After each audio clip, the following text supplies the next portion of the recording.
رمضان کا استقبال کیسے کریں؟ الدین الخالد۔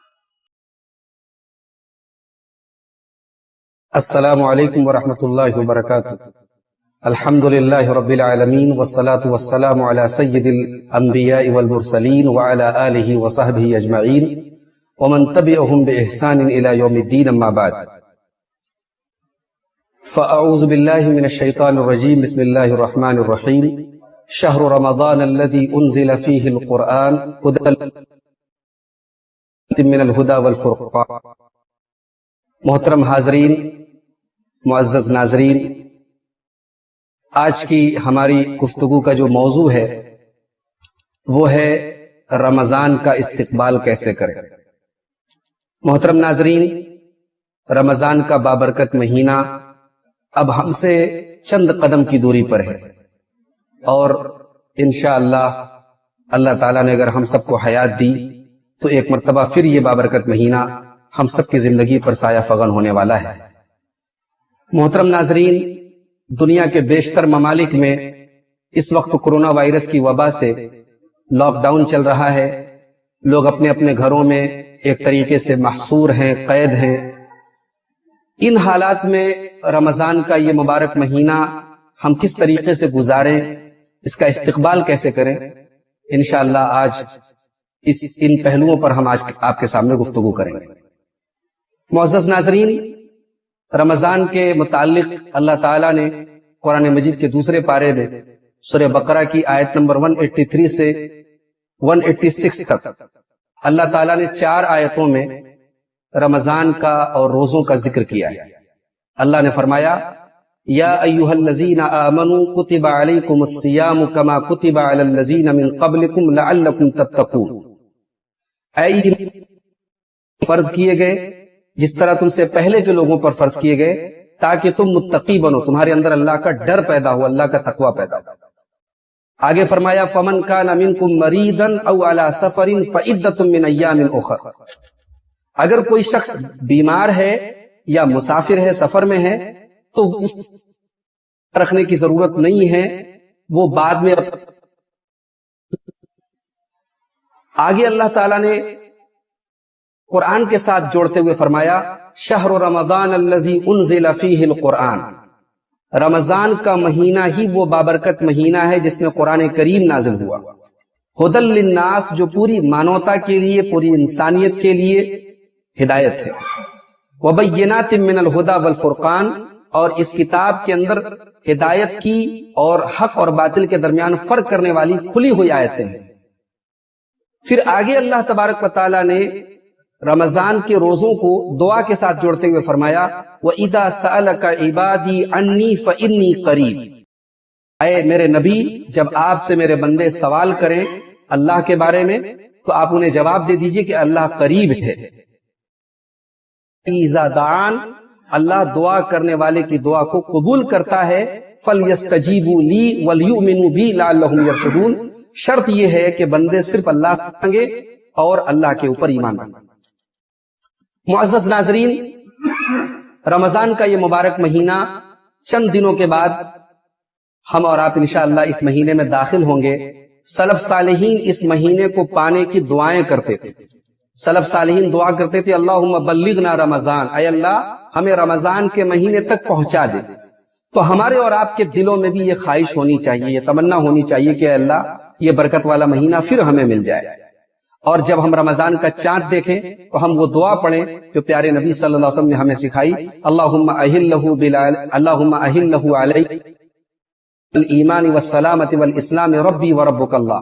اے اللہ اس چاند کو برکت کے ساتھ، ایمان کے ساتھ، سلامتی کے ساتھ اور اسلام کے ساتھ ہم پر طلوع فرما۔ اے چاند، میرا اور تیرا رب اللہ ہے۔ یہ بڑی بہترین دعا ہے جو پیارے نبی صلی اللہ علیہ وسلم نے ہمیں اور آپ کو سکھائی ہے۔ چاند رمضان کے مہینے کا استقبال ہم اس دعا کے ذریعے کریں۔ معزز ناظرین، ہم اور آپ خوش نصیب ہیں کہ اللہ تعالیٰ نے ہماری زندگی میں ایک اور رمضان کی روشنی میں اس بات کو سمجھتے ہیں۔ حضرت طلحہ بن عبید اللہ کہتے ہیں، ابن ماجہ کی صحیح روایت ہے، کہتے ہیں کہ اللہ کے رسول صلی اللہ علیہ وسلم کے زمانے میں 2 بھائی، 2 دوست اسلام لائے، 2 دوستوں نے، 2 ساتھیوں نے اسلام قبول کیا۔ تو اس میں سے ایک بھائی جو تھا اشد اجتہاداً، وہ دین کے معاملے میں زیادہ محنتی تھا، زیادہ ایکٹیو تھا، زیادہ چستی اس کے اندر تھی. فغزل مجتہد منہما، تو جو محنتی تھا وہ کسی غزوے جنگ میں شامل شہید ہو گیا. پھر اس کے بعد جو اس کا دوسرا دوست تھا وہ کچھ دنوں تک زندہ رہا اور پھر اس کے بعد اس کا انتقال ہو گیا. حضرت طلحہ کہتے ہیں کہ میں نے خواب دیکھا اور میں نے خواب میں دیکھا کہ میں جنت کے دروازے کے پاس ہوں اور جنت کے دروازے کے پاس وہ دونوں بھائی، وہ دونوں دوست بھی موجود ہیں. فخرج خارج من الجنہ، تو جنت سے ایک فرشتہ نکلا اور اس نے اس بھائی سے جس کا انتقال بعد میں ہوا تھا اور جو نیچرل ڈیتھ جس کی ہوئی تھی، جو نارمل طریقے جس کا انتقال ہوا تھا، اس کو وہ جنت میں لے کر کے گیا. اس کے بعد وہ پھر آیا فرشتہ اور جو بھائی پہلے جس کی اللہ کی راہ میں شہادت ہوئی تھی اور جو محنتی تھا، جو ایکٹیو تھا، اس کو جنت میں لے کر کے گیا. پھر وہ فرشتہ آیا اور مجھ سے کہا کہ تمہارا ابھی وقت نہیں آیا، تم جاؤ. اس کے بعد حضرت طلحہ کہتے ہیں کہ صبح جب ہوئی اور میں نے اپنا یہ خواب لوگوں کو بیان کیا تو لوگوں کو بڑی حیرت ہوئی. لوگوں کو میرا یہ خواب سن کر بڑی حیرت ہوئی کہ ایسا کیسے ممکن ہے کہ دو راہ میں شہید ہوا وہ بعد میں جنت میں جا رہا ہے اور جو نارمل طریقے سے انتقال جس کا وہ پہلے جنت میں جا رہا ہے. تو اللہ کے رسول صلی اللہ علیہ وسلم کے سامنے یہ بات آئی. آپ نے فرمایا من این ذالک تعجبون، تم لوگوں کو تعجب کس بات پر ہے؟ نے کہا کہ اللہ کے رسول ہمیں تعجب اسی بات پر ہے کہ دو لوگوں میں ایک آدمی زیادہ محنتی تھا اور اللہ کی راہ میں شہید بھی ہوا اور وہ جنت میں بعد میں جا رہا ہے اور اس کا بھائی پہلے جا رہا ہے. تو پیارے نبی صلی اللہ علیہ وسلم جو جواب دیا وہ ہم سب کے لیے قابل غور ہے. اللہ کے نبی نے پوچھا الیس قد مکث بعدہ سنۃ، کیا یہ جو دوسرا بھائی ہے یہ اپنے پہلے والے بھائی کے بعد 1 سال تک زندہ نہیں رہا؟ کہا کہ ہاں اللہ کے رسول 1 سال زندہ رہا. پوچھا وَأَدْرَكَ رمضان، اس نے رمضان کا مہینہ پایا، فَصَامَ، روزہ رکھا، وَصَلَّى، نمازیں پڑھی؟ کہا کہ ہاں اللہ کے نبی ایسا ہوا. تو آپ نے فرمایا فَمَا بَيْنَهُمَا أَبْعَدُ مَا بَيْنَ السَّمَاءِ وَالْأَرْضِ، دونوں بھائیوں کے اور دونوں دوستوں کے عمل میں اتنا ہی فرق ہے جتنا زمین اور آسمان کے بیچ میں فرق ہے. محترم ناظرین، ہم میں سے کتنے لوگ ہیں جو ہم ساتھ پچھلے رمضان میں تراویح پڑھتے تھے، افطار کرتے تھے، سحری کھاتے تھے اور آج وہ ہمارے بیچ میں نہیں ہے. یہ ہماری خوش نصیبی ہے، یہ ہماری سعادت ہے کہ اللہ تعالیٰ نے ایک اور رمضان ہمیں اور آپ کو دیا ہے اور ایک اور رمضان ہمیں ملنے جا رہا ہے. نیکیاں کریں، ایسے اعمال کریں کہ اللہ تعالیٰ ہم سے خوش ہو جائے، ہم سے راضی ہو جائے. معزز ناظرین، رمضان کا یہ مہینہ جو ہمیں ملنے والا ہے، اس مہینے کے آنے پر ہمارے چہرے پر خوشی ہونی چاہیے، ہمارے دلوں میں خوشی کے جذبات ہونی چاہیے. صحابہ خوش ہو جاتے تھے، پیارے نبی خوش ہو جاتے تھے اس مہینے کو پانے کے بعد. اللہ کے پیارے نبی صلی اللہ علیہ وسلم فرماتے، سنن نسائی کی روایت ہے، فرمایا اتاکم رمضان شہر مبارک، تمہارے پاس ایک ایسا مہینہ آیا جو مبارک ہے، جو برکت والا ہے. فرض اللہ عز وجل علیکم صیامہ، اور اس اللہ تعالیٰ نے تمہارے اوپر فرض کیے ہیں. اور اس مہینے میں آسمان کے دروازے کھول دیے جاتے ہیں. وَتُغْلَقُ فِيهِ أَبْوَابُ الْجَحِيمِ، اور جہنم کے دروازے بند کر دیے جاتے ہیں.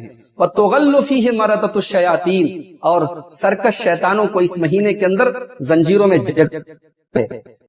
اور اس مہینے کے اندر ایک رات ہے لیلۃ خیر من الف شہر، جو 1000 مہینے سے جس کی عبادت بہتر ہے، جو 1000 مہینے سے افضل ہے. من حرم خیرہا فقد حرم، جو اس وہ تمام بھلائیوں سے محروم رہا. معزز ناظرین، اس حدیث پاک سے اندازہ لگائیے کہ پیارے نبی صلی اللہ علیہ وسلم کس طریقے سے اس مہینے کے فضائل صحابہ کے سامنے بیان کر رہے ہیں اور صحابہ کو ابھار رہے ہیں اس مہینے کی طاق راتوں میں جاگنے کے لیے اور اس مہینے کی عظمت پیارے نبی صلی اللہ علیہ وسلم بیان کریں. معزز ناظرین، اس سال جو ہمیں رمضان ملنے والا ہے، ہمیں سے بیشتر لوگ لاک ڈاؤن میں یہ رمضان پا رہے ہیں. ہمیں اور آپ کو چاہیے کہ ہم رمضان کے تعلق سے جو مسائل ہیں، جو احکام ہیں، علماء سے سوال کریں، علماء سے پوچھیں تراویح کیسے پڑھی جائے. رمضان کے مہینے میں جو عبادات ایسی جن کے لیے ہم عموماً گھر سے باہر نکلا کرتے تھے، گھروں میں کیسے ہم ان کو کریں، یہ سارے سوالات ہمیں اہل علم سے کرنے چاہیے. اللہ تعالیٰ نے قرآن میں فرمایا فَاسْأَلُوا أَهْلَ الذِّكْرِ إِن كُنتُمْ لَا تَعْلَمُونَ، اہل علم سے پوچھو اگر تم نہیں جانتے.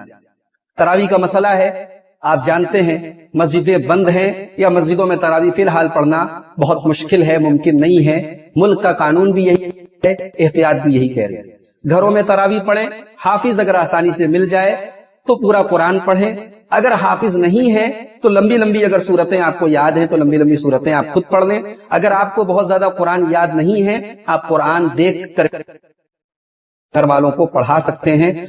اس کی دلیل موجود ہے، صحیح بخاری کی روایت ہے، حضرت عائشہ کے غلام حضرت ذکوان رضی اللہ تعالیٰ عنہ مصحف دیکھ کر قرآن دیکھ کر تراویح پڑھاتے تھے اور پیچھے اما عائشہ رضی اللہ تعالیٰ عنہ قرآن تراویح ان کے پیچھے پڑھتی تھی۔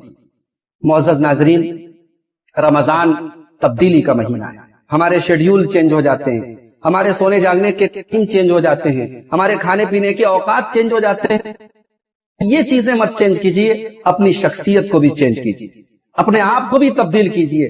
بہت ساری بری عادتیں ہیں جن پر آپ سال کے 11 مہینے کنٹرول نہیں کر پاتے، اس پر کنٹرول اس مہینے میں کرنا سیکھیں۔ پان کے عادی ہیں، سگریٹ کے عادی ہیں، تمباکو کے عادی، چھوڑ دیجیے۔ زبان پر گالی اگر آپ کے رچ چکی ہے، بس چکی ہے، اس مہینے میں اپنی زبان کو ان آلودگیوں سے پاک کیجیے، اور ایسا پاک کیجیے کہ آنے والے 11 مہینوں میں بھی آپ کی زبان پاک ہو جائے۔ اپنے آپ کو بدلیے اور اللہ کی بارگاہ میں سچی توبہ کیجیے۔ اللہ نے فرمایا قرآن میں، یا ایھا الذین آمنوا توبوا الی اللہ توبۃ نصوحا، اے ایمان والو اللہ کی بارگاہ میں سچی توبہ کرو۔ معزز ناظرین، رمضان اخلاص کا مہینہ ہے۔ آپ غور کریں، روزے کے تعلق سے، قیام اللیل کے تعلق سے پیارے نبی نے جو بھی فضیلت بیان کی ہے وہاں آپ نے ایک لفظ استعمال کیا، احتسابا، من صام رمضان ایمانا واحتسابا، من قام رمضان ایمانا واحتسابا، جو رمضان کا روزہ ایمان کے ساتھ اور ثواب کی نیت کے ساتھ، دکھاوا نہ ہو، مقابلہ نہ ہو، ایک دوسرے کو معاملہ نہ ہو، بلکہ اخلاص ہو، اللہ کو راضی کرنا ہو۔ معزز ناظرین، رمضان کا مہینہ دلوں کی صفائی کا مہینہ ہے۔ دلوں کو کینوں سے پاک رکھیے، دشمنیوں کو ختم کیجیے، نفرتوں کو بھلائیے، دشمنوں کو دوست بنائیے، ایک دوسرے سے اگر کچھ عداوتیں ہوں ان عداوتوں کو دور کر کے اس مہینے میں ایک دوسرے کے ساتھ دل سے دل ملا لیجیے۔ معزز ناظرین، قرآن کریم اسی مبارک مہینے میں نازل ہوا۔ سال کے 11 مہینے ہم قرآن پر توجہ نہیں دیتے، ہماری کوتاہی ہے۔ کم از کم اس مہینے میں ہم اپنی اس کوتاہی کو دور کریں۔ ہم یہ حالات نہ پیدا کریں کہ پیارے نبی قیامت کے دن اللہ کی بارگاہ میں ہمارا شکوہ کریں، وقال الرسول یا رب ان قوم اتخذوا هذا القرآن مهجورا۔ قیامت کے دن رسول اللہ کی بارگاہ میں شکایت کریں گے کہ اللہ میری قوم نے قرآن کو چھوڑ دیا۔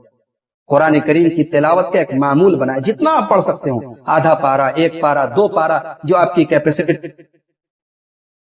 لاک ڈاؤن کے حالات میں آپ کے پاس ٹائم ہی ٹائم رہے گا، آپ یہ بھی بہانہ نہیں کر سکتے ہمارے پاس بزنس بہت ہے، ورک کا بوجھ بہت ہے، کام کا بوجھ بہت ہے۔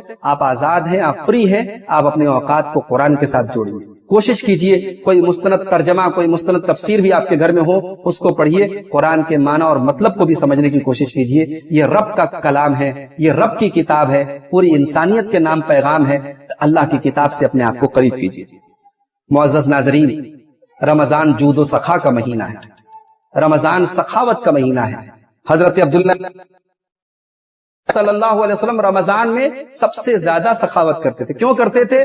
کہتے ہیں یلقا میں آپ کی ملاقات حضرت جبرائیل سے ہوتی تھی، فیدارس، اور حضرت جبرائیل آپ کو قرآن پڑھاتے تھے۔ معلوم یہ ہوا کہ قرآن پڑھنے کا اثر یہ ہوتا ہے انسان کی شخصیت پر کہ اس کے اندر جود و سخا، اللہ کی راہ میں خرچ کرنے کا جذبہ پیدا ہوتا ہے۔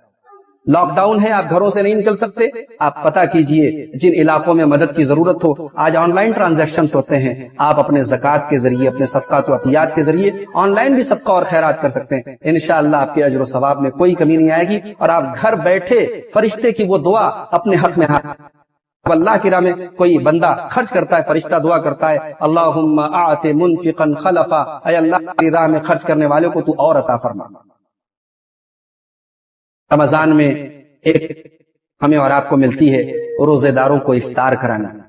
اللہ کے نبی فرماتے ہیں من فطر صائما، جو کسی روزے دار کو روزہ افطار کرائے، کان لہ مثل اجرہ، تو اس کو اتنا ہی ثواب ملے گا جتنا اس روزے دار کو ملا تھا، غیر انہ لا ينقص من اجر الصائم شیئا، لیکن روزے دار کے اجر میں کوئی کمی نہیں کی جائے۔ لاک ڈاؤن ہے، آپ کے گھر میں کوئی مہمان نہیں آ سکتا، آپ کے گھر میں کوئی نہیں آ سکتا، آپ کوشش کریں کچھ رقم مخصوص کر دیں افطار کے نام پر اور اس رقم کو ضرورت مندوں تک پہنچانے کی کوشش کریں. یہ بات یاد رکھیں، افطار میں آپ زکوٰۃ کی رقم نہیں دیں گے. علماء کا متفقہ فتویٰ ہے افطار روزے دار اگرچہ آپ غربا کو افطار کرائیں لیکن آپ زکوٰۃ کی رقم سے افطار نہیں کرائیں گے. ہاں اگر کچھ غربا ایسے ہیں جو ضرورت مند ہیں، آپ رمضان کی پوری کٹ بنا کے ان کے گھروں میں زکوٰۃ کی رقم سے بھجوا سکتے ہیں. لیکن افطار کے لیے اگر آپ نے مخصوص کوئی چیز بنوائی ہے یا افطار کے لیے آپ رقم بھیج رہے ہیں تو اس کا فنڈ الگ ہوگا، زکوٰۃ کی رقم سے آپ وہ کام نہیں کریں گے. معزز کے تعلق سے چند اہم باتیں ہیں. میں امید کرتا ہوں کہ آنے والا رمضان ہماری زندگی کا انشاءاللہ بیسٹ رمضان ہوگا. اگرچہ ہم پریشان ہیں، ہم اس بیماری کی وجہ سے ہمارے کاروبار بند ہے، لیکن ہمیں اللہ کی ذات سے امید ہے کہ جب یہ برکت والا مہینہ آئے گا انشاءاللہ یہ مرض، یہ وبا انشاءاللہ ہم سے ختم ہو جائے گی. اللہم ارفع عنا ھذا البلاء، اے اللہ اس بلا کو ہم پر سے ہٹا لے، اس وبا سے ہم سب کی حفاظت فرما. اور جو بھی ہمارے بھائی اس بیماری کی وجہ سے ہوئے ہیں، اے اللہ ان تمام اہل توحید کی تو مغفرت فرما. اے اللہ جو لوگ اس بیماری کے شکار ہیں ان کو تو جلد سے جلد شفاء کامل عاجل عطا فرما، اور اب تک جو لوگ اس بیماری سے بچے ہوئے ہیں اے اللہ تو ان کو عافیت کے ساتھ اس بیماری سے بچا کر کے رکھ، اور ہم سب کی حفاظت فرما، ہمارے مال و منال میں، ہمارے اہل و عیال میں برکت. آمین. وآخر دعوانا ان الحمد للہ رب العالمین، والسلام علیکم ورحمۃ اللہ وبرکاتہ.